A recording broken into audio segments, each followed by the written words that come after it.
one of the most confusing and interesting things about artillery back during the American Civil War is why the majority of artillery at this time was smoothbore and not rifled. Because naturally, the majority of us looking at the situation would go, rifling is inherently better. By imparting a spin onto the round that it is firing, it is able to fire more accurately and further. That is the better thing. Why try to hit the enemy at 300 yards when instead you could hit them at 1,000 yards? That is the natural thought. Unfortunately, though, for a lot of the battlefields over the course of the American Civil War, that didn't necessarily really matter.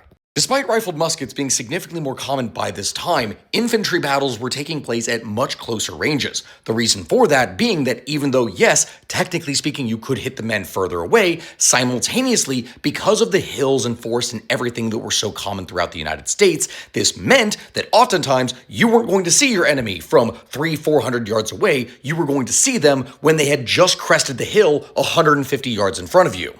This is why going into the Battle of Gettysburg, one of the most famous battles in the entire American Civil War, the majority of cannon that were firing at it were smoothbore, meant for much closer ranges.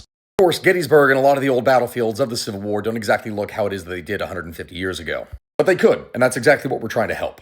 I'm partnering with American Battlefield Trust, which is a nonprofit that is specifically dedicated to restoring and preserving America's old battlefields. They've already saved more than 60,000 acres of battlefields across the country, and 1,300 at Gettysburg alone. If this is something that appeals to you, you can join me in protecting and restoring Gettysburg history by signing up for a free magazine from American Battlefield Trust. The link is in my description, and honestly, this is something that I think is really worth it.